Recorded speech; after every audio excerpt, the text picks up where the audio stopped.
Assalamualaikum warahmatullahi wabarakatuh, anak-anak. Untuk pertemuan kali ini, selain proses pembelajaran mengamati uji makanan pada karbohidrat dan lemak, di sini masih cakupannya di zat makanan. Kalau kemarin kalian memahami organ dan fungsi pada sistem pernapasan pencernaan ya, jadi organ-organnya, fungsi-fungsinya dan sistemnya.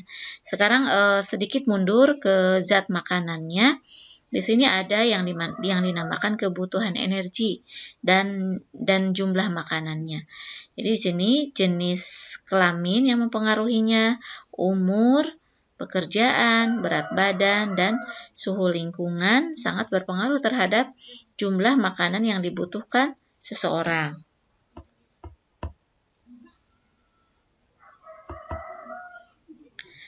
Di sini makanan bergizi, kebutuhan energi, dan jumlah makanannya. Tadi sudah disebutkan jenis kelamin, umur, pekerjaan, berat badan, dan suhu lingkungan sangat berpengaruh terhadap jumlah makanan yang dibutuhkan seseorang.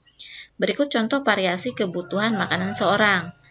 Laki-laki membutuhkan makanan lebih banyak daripada wanita. Jadi jelas kalau laki-laki lebih variatif makanannya ya, lebih jumbo makanannya dibandingkan perempuan. Seumuran bisa dilihat seumuran atau berat badan yang sama boleh. Nah, terus kemudian anak-anak memerlukan protein yang lebih banyak untuk pertumbuhan karena pembelahan sel pada anak-anak lebih cepat dibandingkan pembelahan sel yang ada di usia dewasa ya ataupun usia menua begitu. Jadi pembelahan sel ini sangat dibutuhkan asupan protein yang tinggi ya sebagai support zat untuk pembelahan sel. Kemudian pekerja otot relatif memerlukan karbohidrat lebih banyak, sedangkan pekerja otot lebih banyak membutuhkan protein dalam menunya sehari-hari. Protein dalam menunya sehari-hari. Jadi untuk pekerja otot, misalkan petani ya yang mencangkul, itu justru karbohidrat yang lebih banyak gitu, ya.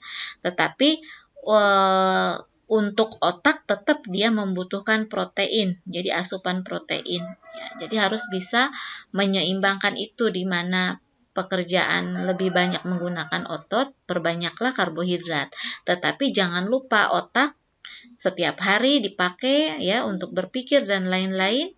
Apapun pekerjaannya tetap protein tidak boleh ditinggalkan. Kemudian semakin besar perbedaan suhu lingkungan dengan suhu badan, semakin banyak makanan yang dibutuhkan ya. Itu suhu lingkungan berarti faktor eksternal di luar tubuh kita.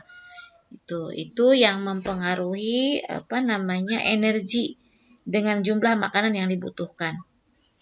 Di sini kita akan mengenal BMR dan RMR ya.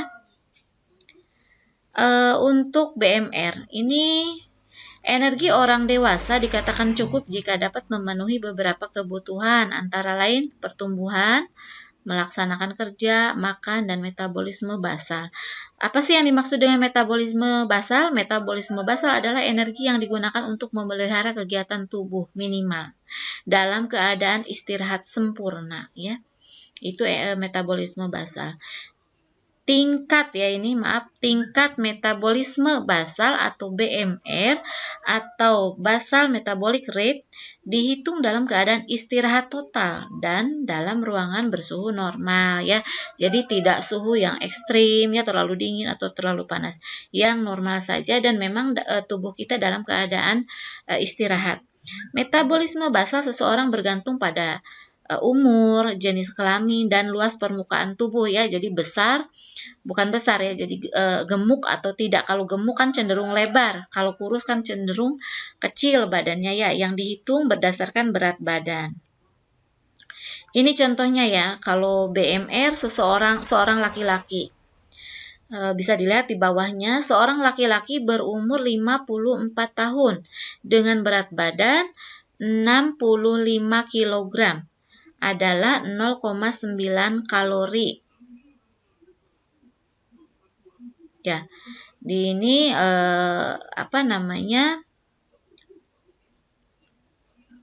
dia itu mendapatkan BMR-nya 1,404 kg kalori pada umur dan berat badan yang sama.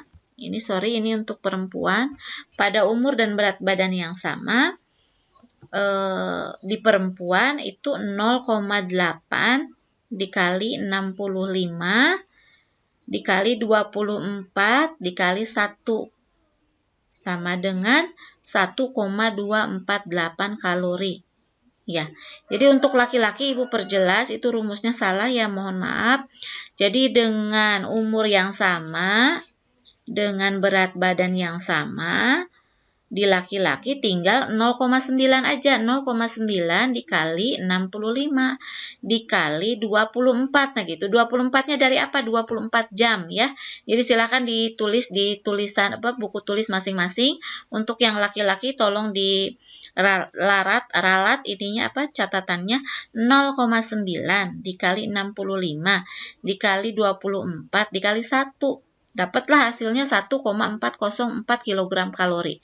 Kalori itu apa sih? Energi yang dibutuhkan pada setiap kilogramnya ya pada tubuh kita. Itu ya. Nah, ini pada umur dan berat badan yang sama, itu maksudnya untuk perempuannya. Itu aja ya, kalau pada perempuan 0,8 pakainya gitu.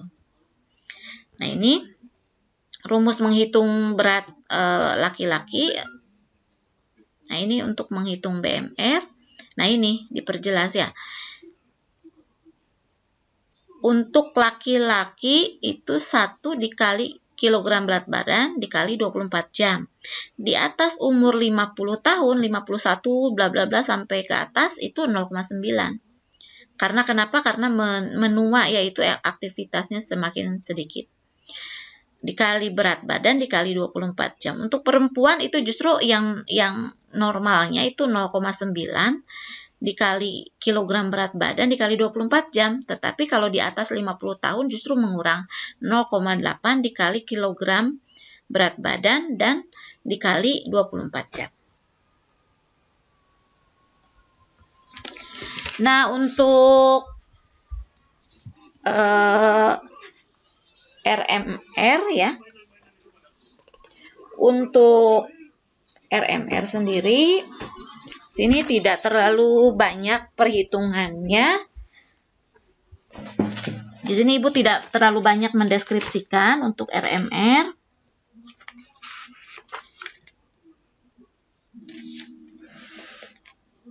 RMR ya, RMR. Sebanding dengan luas permukaan tubuh dan presentasi lemak tubuh ya. Jadi ini sama saja. Seseorang ahli biologi bernama Long dan kawan-kawannya telah menghitung bahwa BMR dan RMR itu berbeda hanya kurang lebih 3% saja. Jadi di sini dinyatakan bahwa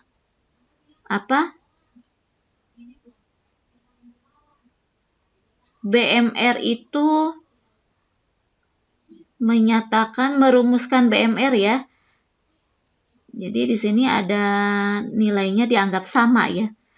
Karena kelaparan dapat menurunkan BMR, sedangkan cuaca dingin dapat menaikkan BMR juga gitu. Jadi RMR itu tidak terlalu berpengaruh ya. Jadi yang harus dipahami hanya BMR saja. Tuh, ini takutnya ada di soal-soal AKM ya, gitu aja. Kemudian defisiensi atau kelainan fungsi pada sistem pencernaan ini merupakan subtema yang harus kalian pahami di bab sistem pencernaan. Defisiensi ini bisa terjadi jika terdapat permasalahan disfungsi pada organ pencernaan yang menyebabkan suatu penyakit atau kerusakan pada organ pencernaan. Tugasnya di sini ditugaskan ya supaya cepat. Cari macam-macam disfungsi pada sistem pencernaan. Silahkan kalian searching di Google juga nggak apa-apa ya. Asal tidak kopas dengan teman ya supaya membaca. Lengkapi dengan pengertiannya ya. Misalkan tukak lambung, kalian taunya mah aja, ternyata permasalahan di lambung itu bukan hanya mah gitu ya. Deskripsikan sedikit mengenai solusi pencegahannya ataupun pengobatannya. Ya, jadi misalkan tukak lambung itu gara-gara apa sih gitu ya, atau penyakit apa sih tukak lambung itu, kemudian cara pencegahannya ataupun kalian mau membidik pengobatannya bagaimana ketika kita terserang tukak lambung begitu ya. Silakan nanti disimpan di Google Classroom juga. Cuman ini tugas hari ini yang ini ya, tugas hari ini yang ini ya. Untuk BMR silahkan kalian sesuaikan dengan berat badan kalian. Ya, berat badan kalian dan umur kalian silahkan dipraktekkan, dituliskan. Jadi untuk PR hari ini yaitu satu, menuliskan beberapa macam defisiensi pada sistem pencernaan. Yang kedua adalah menentukan BMR sesuai dengan umur dan berat badan kalian. Ya, silahkan disatukan saja dalam satu file, kemudian disetorkan melalui Google Classroom ya. Terima kasih atas perhatiannya. Ibu ucapkan selamat siang. Semoga sehat selalu. Assalamualaikum warahmatullahi wabarakatuh.